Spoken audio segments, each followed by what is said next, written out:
Hey guys, Richard at Ride and Zoom here, doing my latest Star Wars review. This is pretty following on immediately from A New Hope, although it's going to be posted a few days later. I can't really put like two videos on the same day. My channel's not that big yet, so eventually, sure, and I'll probably redo vids, etc. if this takes off like I want in a few years, but nah, this will eventually be up. But as you can see, it's the exact same layout of my A New Hope review, still drinking from the same Canon Lucozade.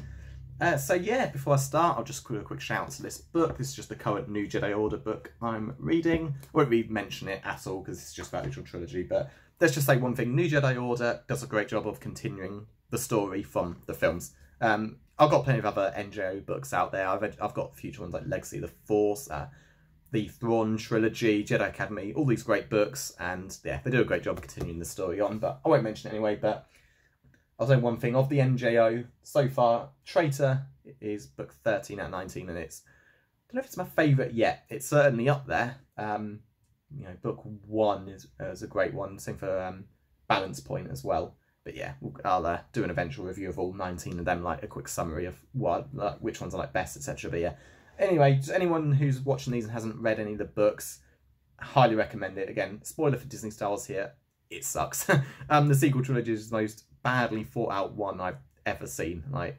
everything they do, it's just repeated, let's be honest. And it just doesn't make sense for the story of this, which is about the rebellion overcoming the Empire, to just lose and like do the same story again.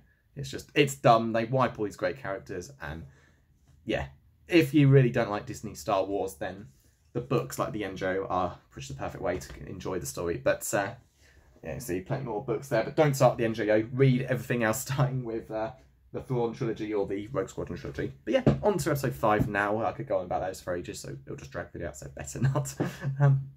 Right. Yeah, so episode 5 is the same box set from 2004. Like I said in my episode 4 video, I hated some of the Blu-ray changes.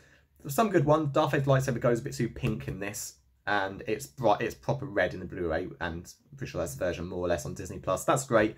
That's another thing. I'm only watching the DVD versions because of changes like that.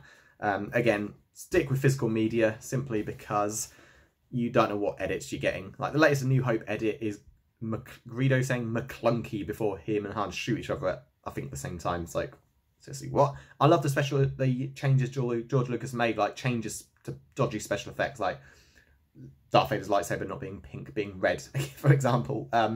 But yeah, when he adds things that were never there in the first place, then I don't know why he does this. And that's the problem with Disney Plus versions. You can't, again, that might not be a George Lucas thing, might be someone else, but I don't know. But you get the idea. This sort of thing happens too much, and you got your 2004 DVD. That's the version you're watching. It's the best way to experience Star Wars. Put your ankle up. But yeah, this is the same box set from 04. Still works perfectly. Box is a bit battered up, sure, because it's old, but.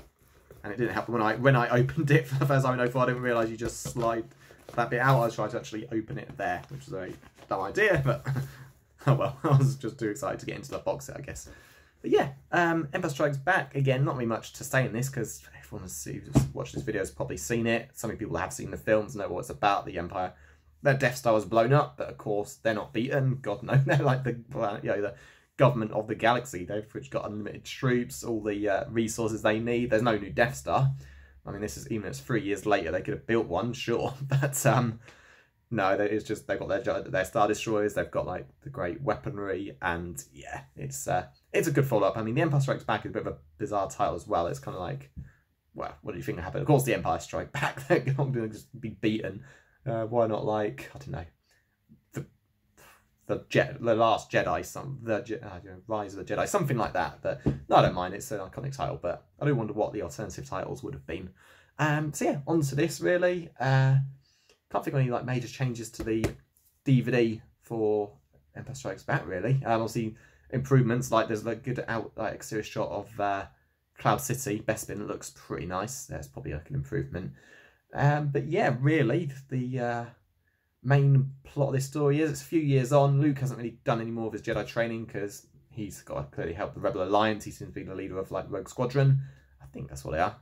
Wedge is Rogue too, and I'm sure Luke is Rogue leader. And the Rogue Squadron, sorry, it's a minor EU spoiler here. The Rogue Squadron books mention that Wedge has like reformed it as its leader after a while. So I think that's mainly what Luke's been doing in that time. And of course, the Death Star got blown up, but the Empire knew they were on Yavin 4, so they had to move, and they're up on Hoth, this ice planet. where you got like these Yeti creatures, which of course fits into Mark Hamill's car crash with his face being busted. Have a giant like Yeti creature like claw him in the face. Problem solved. So you just close the door.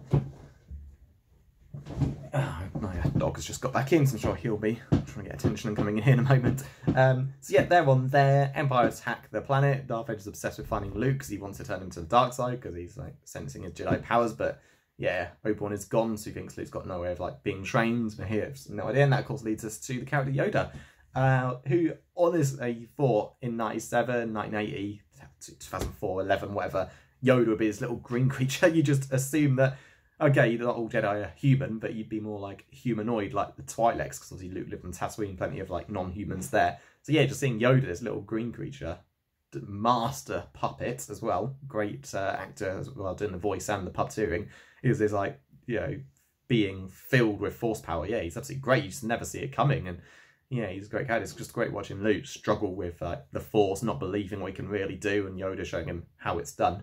Oh yeah, Obi-Wan still exists. You actually see him as a Force ghost now, not just like a voice after his death. Yeah, of course, major spoiler for this film, which I'm sure everyone knows. You get the "No, I am your father" bit, because yeah, Darth Vader turns to be Luke's dad. Explains where Luke's power comes from, I guess. Obviously, Jedi can get that power just from being born with it, but it just works so well, and it just makes you think, like, Jesus, if Darth Vader could be Luke's father, could Luke end up like that? And then you got Luke with his Jedi training, and Dagobah, he goes into this cave, takes his weapons in, gives him, you know, and his fear expresses in the form of Darth Vader attacking him, and Darth Vader is him inside. It's yeah, really good movie. Again, got great new characters. Lando is a really good one. You know, Han's like one of Han's shady friends who betrays him, makes a deal with Darth Vader to save himself, of course. Anyone who makes deals with people like that, the other guy's one who always has all the power, and Darth Vader's constantly changing the deal to suit him.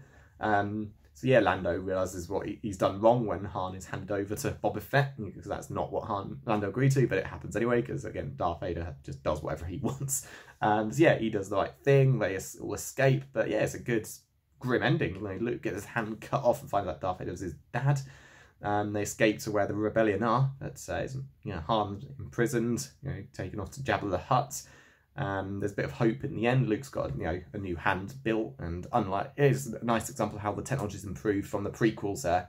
It's when another character gets his hand cut off, it's just a black or gold hand put on, whereas Luke has got skin and everything. So it's a bit like it's like the whole the way X-Wings have got hyperdrives fitted into them. It's more a good advancement of technology, whereas in the prequels they had to go into these like extra ships with like this big hyperdrive ring attached. So yeah, it's nice seeing like how technology improves, and that includes like replacement limbs.